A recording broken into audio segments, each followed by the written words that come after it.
Hai, kembali lagi kita pada video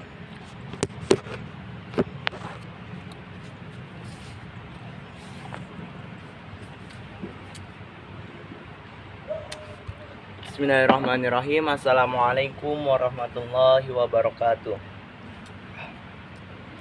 Kembali lagi bersama saya Faiz Muhammad. Di sini saya akan menjelaskan kitab Mabadiul Awaliyah lagi. Tapi kita akan berlanjut dengan bab selanjutnya, yaitu fil amri atau perintah. Ma huwa fil amri?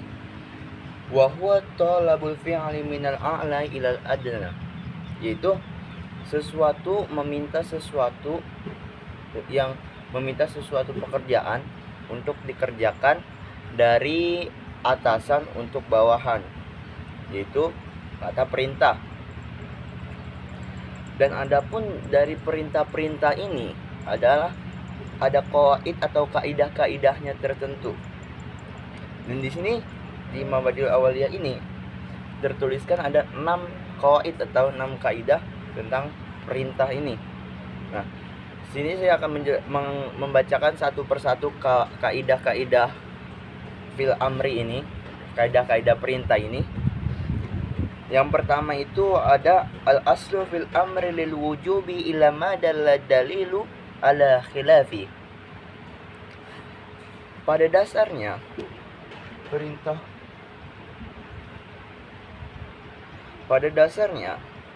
perintah itu untuk kewajiban, kecuali ada faktor atau indikasi-indikasi lain yang membuat perintah itu menjadi tidak wajib. Nah, perintah yang dasarnya kewajiban ini jika perintahnya berada di dalam Al-Quran. Seperti contohnya di dalam surat An-Nisa. Di Mabadiul Awaliyah ini diberikan contoh dalam surat An-Nisa ayat 77. Wa aqimus sholata wa atuz zakata.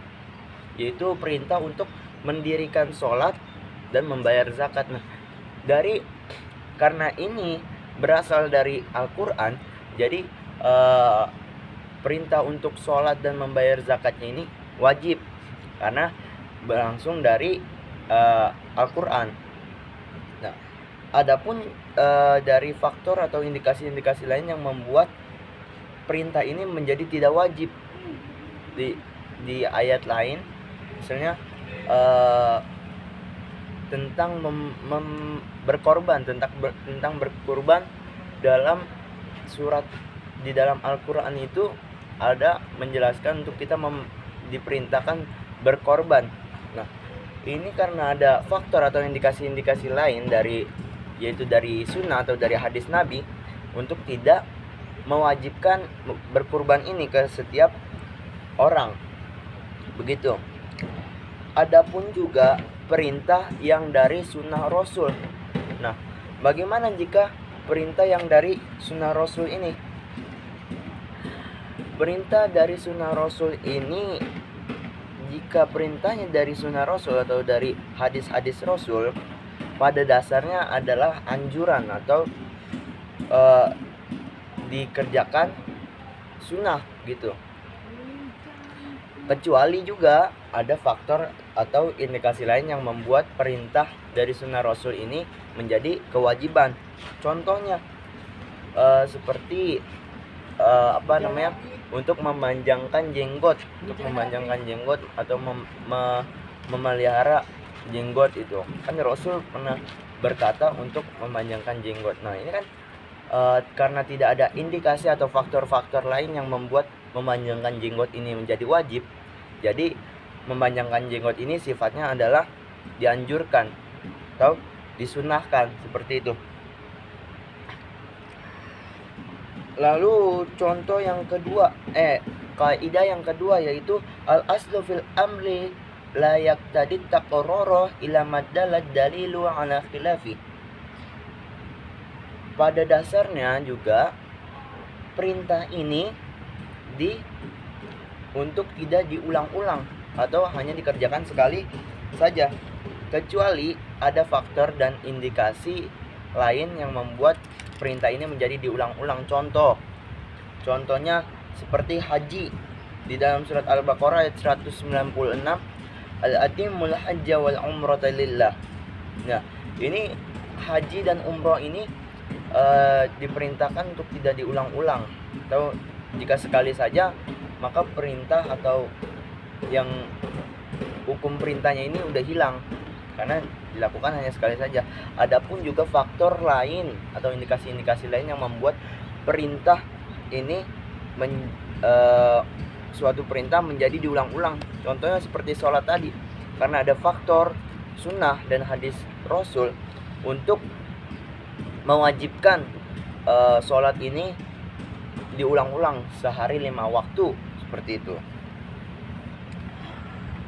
Lalu yang ketiga, kaidah yang ketiga yaitu al-aslu fil amri la yaqtadil fawra. Yaitu pada dasarnya perintah itu tidak untuk dilaksanakan dengan segera atau dengan langsung. Kecuali juga ada indikasi atau faktor-faktor lain kalau perintah ini dilaksanakan dengan segera. Contohnya, saya menyuruh teman saya untuk membereskan lemari karena lemarinya kotor. Kita panggil saja si A, beresin nih lemari kamu gitu kan, karena udah berantakan, ntar tolong diberesin ya, seperti itu. Nah, itu perintah seperti itu tidak harus dikerjakan secara langsung atau dengan segera, kecuali atau ada faktor lain. Kalimatnya nih A, sekarang beresin lemari lu, atau beresin lemari kamu dengan rapi sekarang gitu, ada sekarangnya. Nah, itu harus dilaksanakan dengan segera, seperti itu. Lalu kaidah yang keempat yaitu al-amru bisyai'i amru biwasailah. Al-amru bisyai'i amru bisailah. Yaitu perintah untuk mengerjakan sesuatu adalah perintah untuk wasilahnya, seperti itu. Contoh, saya ingin mengambil air di sumur, misalkan saya ingin mengambil air di sumur. Nah, kalau mengambil air di sumur itu kan harus ada timbangannya, harus ada talinya, harus ada embernya untuk mengambil air di dalam sumur.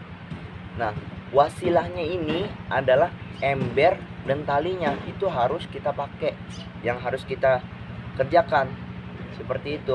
Nggak mungkin dong kalau misalkan saya mengambil air di sumur, saya nyemplung dulu ke sumur, ngambil air terus saya naik lagi ke sumur, kan nggak mungkin, seperti itu.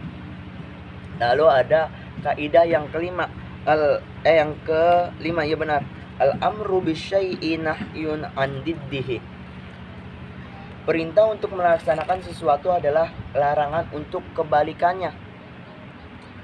Faqala Allah Ta'ala wa qulu linnas, contohnya wa qulu linnasi husnan di dalam surat Al-Baqarah ayat 83. Diperintahkan untuk berbicaralah kamu kepada manusia dengan bagus, dengan apik, dengan sopan santun, seperti itu. Nah, kebalikannya itu berarti larangan untuk kebalikannya, atau bisa kita sebut untuk tidak berbicara kepada manusia dengan kasar, dengan kata-kata kotor, seperti itu. Lalu kaidah yang selanjutnya, idza fu'ilal ma'muru bihi ala wajhihi yakhrujul ma'muru an uddatil amri. Yaitu jika sesuatu yang diperintahkan sudah dilaksanakan, maka terbebas dari perintah itu. Contoh haji dan umroh tadi. Jika kita sudah melaksanakan haji dan umroh sekali saja, maka kita terbebas dari perintah tersebut. Lalu lanjut ke bab selanjutnya. Setelah fil amri ada juga fil nahyi, ada kata perintah, ada juga kata larangannya. Ma huwa nahyi wa huwa talabu tarki minal a'la ilal adna. Yaitu perintah untuk meninggalkan sesuatu dari atasan ke bawahannya adalah larangan.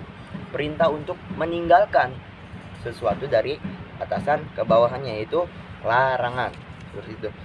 Nah, di larangan ini juga ada kaidah-kaidahnya. Saya sebutkan Yang pertama itu ada al aslu fin nahyi li tahrimi ila maddalat dalilu ala khilafi.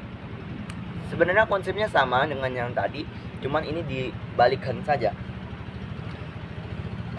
Yang pertama, kaidah yang pertama, pada dasarnya larangan itu untuk keharaman, kecuali ada indikasi atau faktor-faktor lain yang membuat larangan ini menjadi tidak haram, seperti itu. Nah, ini juga dimaksudkan di dalam Al-Quran. Namun, jika datang dari sunnah atau hadis Rasul, maka larangan tersebut sifatnya makruh, kecuali ada indikasi atau faktor-faktor lain untuk keharamannya tersebut.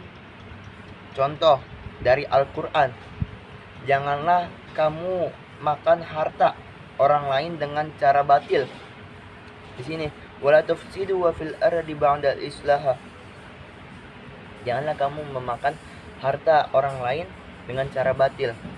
Nah, itu larangan. Ya berarti haram kita memakan dengan harta orang lain, tapi caranya kita tuh cara yang salah. Itu larangan atau haram. Lalu ada dari sunnah Rasul, la yasrobanna ahadukum qa'iman. Nah, ini yang saya maksud. Kenapa tadi saya minum berdiri sebelum pas di awal video tadi? Kenapa saya minum berdiri?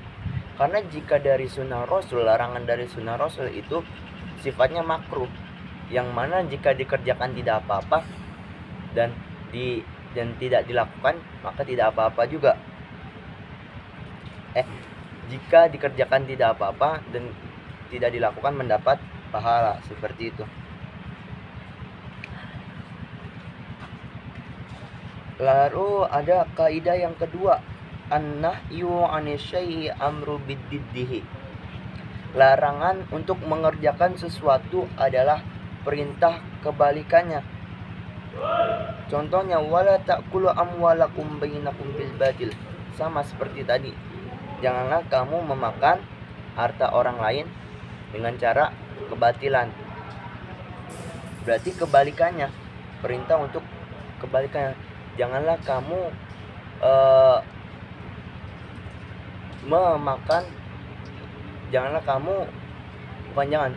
makanlah kamu dengan harta orang lain dengan cara yang tidak batil, seperti itu. Lalu ada yang ketiga, kaidah yang ketiga, an-nahyu yadullu ala fasadil manhiya anhu fil mu'allamati in raja'an nahyu ila nafsil aqdi. Pada dasarnya larangan untuk mengerjakan sesuatu itu adalah petunjuk bahwa sesuatu yang dilarang itu ada kerusakan dalam hal ibadah. Contohnya, kas-sholatiha idi wasaumiha.